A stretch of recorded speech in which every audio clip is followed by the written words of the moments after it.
Hello everyone, welcome back to Visual Literacy Hub. This is Angela.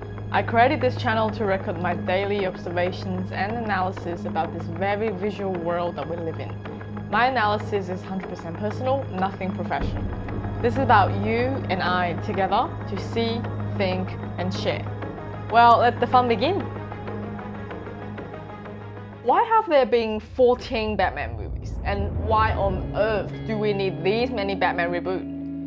One, because Batman is a money printing machine. It is the most profitable franchise Warner Brothers own. Within just 10 days of releasing, the new Batman has earned $191 million domestically and around $372 million worldwide. The most profitable Batman film, The Dark Knight, has a lifetime gross of $533 million. Any products, no matter how crappy they are, once printed with a Batman logo, some kids or adults will happily pay for it. This means that Batman IP will be sucked out of its vigor until the last minute. And number two, let's not forget about that. Rebooting an established IP is just a low-risk investment compared to making a new story from scratch. The plot has been tested by generations of audiences, and all movie companies have to do is to change the cast, upgrade the scenes and CGs, and there's guaranteed money. Besides the most obvious easy money factor, I think it's also about exposure, the importance of being seen and being remembered by the new generations, so that it stays influential. The first Batman was made in 1943, and that was almost 80 years ago. Like any superhero IP or any IP in general, such as Disney Princess, movie companies need to keep exposing themselves to the young generations to ensure the constant presence of their IPs and expand their fan base. They must ensure that Batman, Superman, Mickey Mouse continue to appear in everyone's childhood and adulthood. These movies are the foundation of everything around it, the derivatives, the comic cons, theme parks, games, fan fictions. Nowadays, we are immersed in a huge amount of visuals every day, and we have so many choices that we will forget about an IP very shortly if there are no constant reboots. Lastly, I think the advantage of rebooting Batman over other superhero IPs is the fact that it is much more deeply rooted in reality. So when reality is turbulent, which usually once a while in a cycle, Batman will show up on the screen, feeding us the perfect recipe for what modern audience need. Chaos, corrupted government, ignorant citizens, blurring lines between the good and the bad of humanity, insecurity, yet still giving us hope. Also, given the increasing chaotic reality we have, anti-heroes are increasingly popular.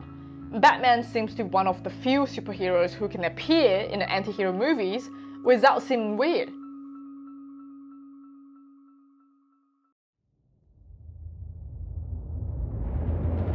So it doesn't matter if it's a good reboot like Nolan's Trilogy or a bad reboot. There will be many reboots in the foreseeable future.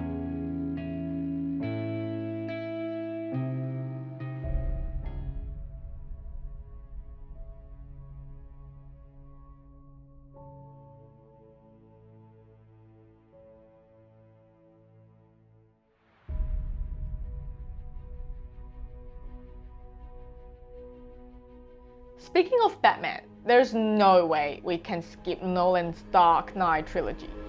Most superhero movies, no matter how impressive the CG or the abilities, are after all just entertaining popcorn movies. But Nolan's trilogy is recognized by many of us as film. Unlike many superheroes with born or acquired supernatural abilities, Batman wasn't born to be Batman. He transformed into Batman after so much pain, struggle, and self-doubt, which makes logical sense. He transformed from a childish boy into a man determined to save his city. He worked out the idea that people need dramatic examples to shake them out of apathy. As a man, I can be ignored, I can be destroyed, but as a symbol, I can be incorruptible, I can be everlasting. That is to become an embodiment of justice, a source of fear in the minds of criminals. On the other hand, in every superhero movie there must be a villain, who is often more powerful and well-equipped than the hero. But when we look at Joker in the Dark Knight series, he started with nothing. No big crews, no fancy weapons or money. But yet, he's so far the most daunting supervillain because he has an idea, a point of view that he puts in the citizens' mind, that everyone has a hidden evil inside them, who will come out with just a little push. When this idea is kept proven to be seemingly correct, the belief that justice will defeat evil, which is the foundation of Batman's influence, is weakened. This is a villain who plays with humanity and reveals its ugly undertone, and who uses this to justify his antisocial behavior. This trilogy shows us what a hero has to give up to become a hero, as well as what true evil looks like. It successfully broke the line between commercial movies and artistic films. Doesn't matter if you're only after the idea of a superhero, or action, or romance, or something deeper. You can get something out of it. Nolan set the bar of what superhero movies can achieve, which really contrasts with a lot of bad ones, which I won't name them anymore, but you guys know which ones I'm talking about, right?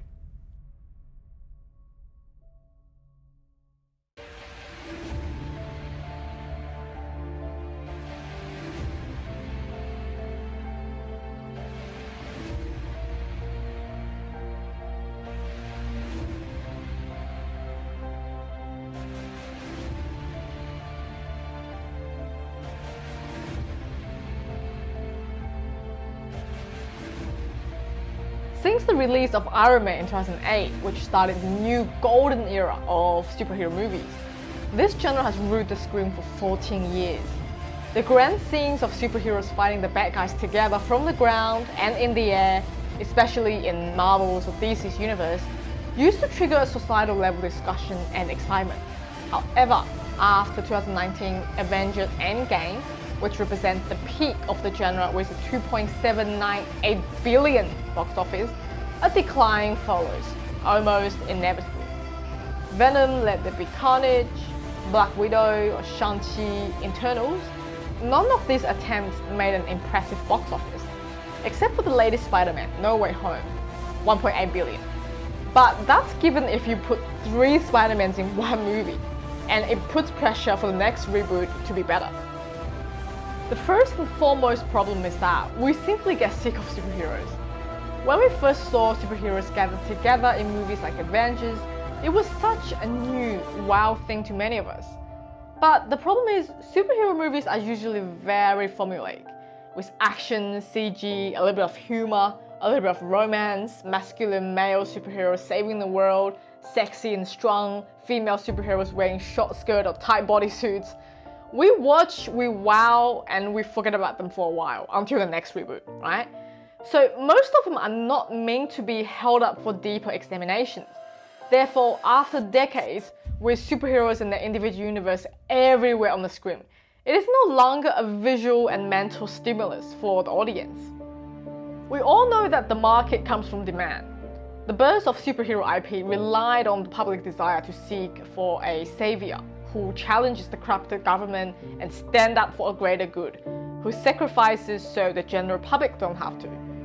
In contrast to the American self-portraying superheroes, the others in the movies are often countries and regions that pose a threat to the US in reality, which are usually presented as underdeveloped, chaotic and hostile.